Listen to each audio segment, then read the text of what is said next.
Hi, I'm Hideo Date, jazz and blues guitarist in Berkeley, California. Today I'm going to talk about this guitar, 1951 Gibson ES350.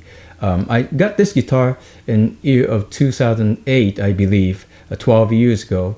Then until then, I was playing ES300, 1946 ES300.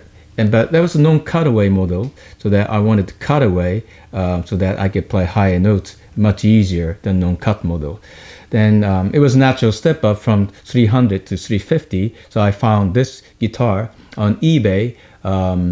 They just bought it, and it came with non-original tuners. So the headstock, I have different kind of look. Now I have Waverly battery beam tuners. Those are usually used on acoustic guitars. I had experience with those on my Martin 017, and they worked pretty well. So that I put those in here too, on the ES350. Then let's go to the tailpiece. It also came with non-original tailpiece. 350 has kind of big tailpiece, but it didn't come with that. So I replaced with the Bixby, and the Bixby works very well with this kind of full body archtop, and it makes I can vibrate the chords or notes and anything, so that's nice. And also it makes the string tension much less. So I have very heavy gauge of the flat wound strings. It's called Labella 20 pH set, starting from 15 here on the E string and 56 on the low E string. So those are pretty heavy set. So if I have a regular tailpiece, then I will have like higher tension. So that will make the playing more difficult. So that having a Bixby really helps me a lot with less tension. And I tune down a little bit lower than normal people, so that 432 also helps too. Then let's see, the Bixby, and we have by using those like a heavy gauge flat wound, the original frets are worn out.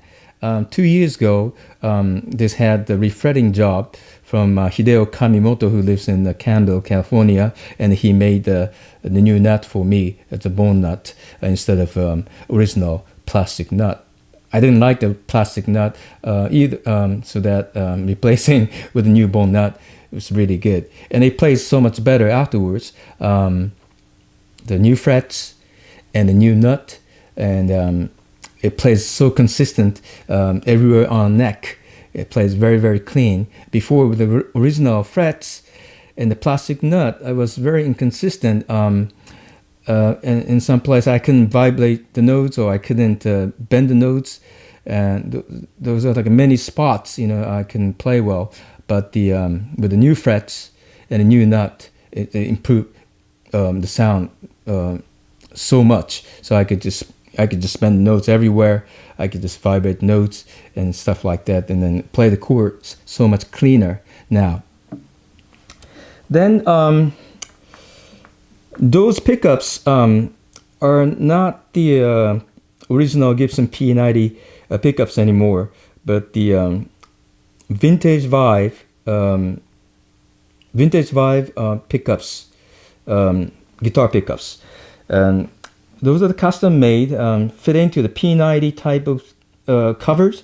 Those are the same size as the original P90 covers, so that you just put those pickups on the same spot, and you don't have to do any modification on the pick guard or the guitar body. So that's so much easier. And then after me and Hideo Kamimoto tried that wiring 2 times, this bridge pickup didn't have much volume. Then finally it's completely gone. so that unfortunately I don't have any sound coming from the bridge pickup anymore. It was working a little bit before, but not anymore. So I use like neck pickup 100% ever since. Then this is the tone control for both pickups, and usually it's a 10. And this is the volume control for the neck pickup, and this is the volume control for the bridge pickup. If the bridge pickup is working, then I could just blend the two pickups, any numbers. It's good 10 or 10-10 or 8-2, any combination work nicely. But now this pickup is not working, so that it really doesn't matter. It always only plays this pickup.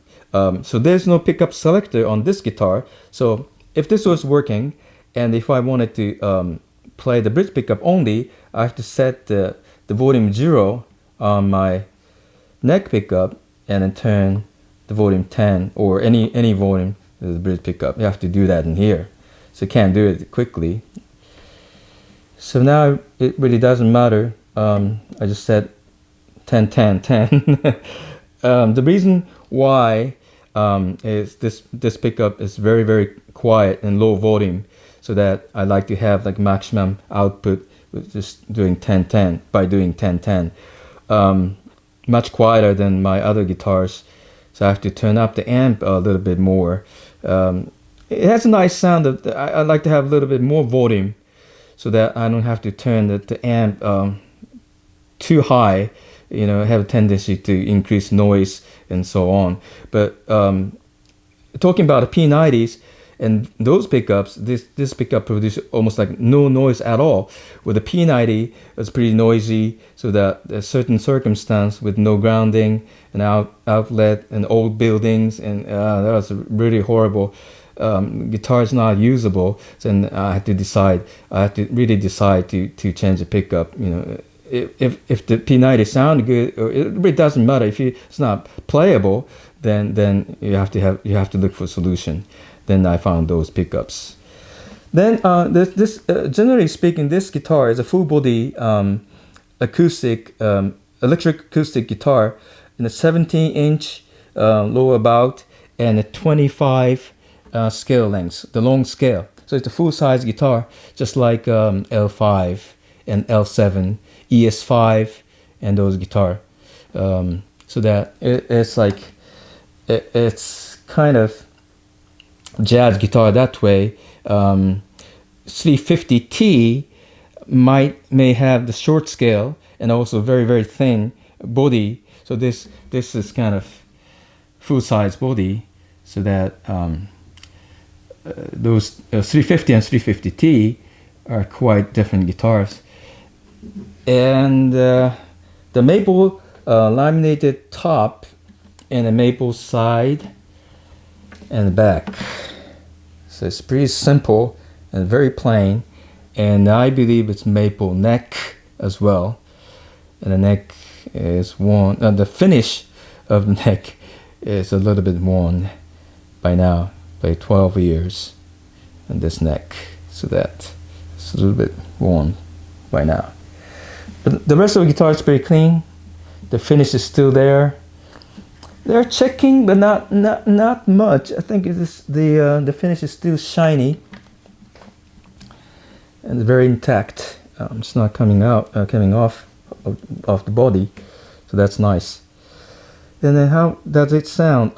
Please check out my other videos. I have many videos playing this guitar. This is my main guitar. I played almost everything: jazz, blues, and slide guitar, and some oldies. So that it plays everything, almost like it's the same sound. Basically, it's just only neck pickup. So you could check out that. And today, just a sound sample of West Mongolia type of things. How about that? So let's move the microphone a little bit closer to my amp. Just turn up the volume.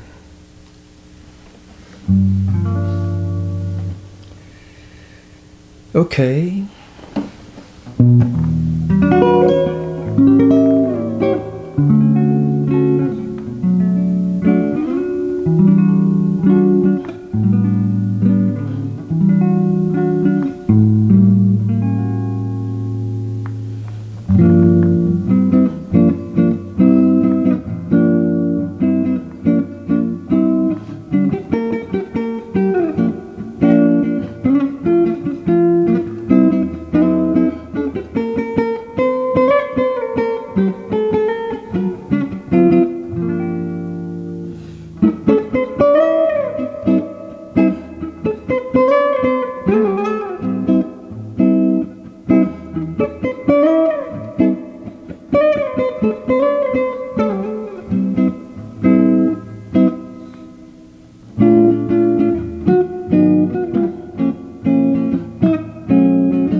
Okay, thank you very much for watching this video, and please check out my other videos as well. Thank you so much.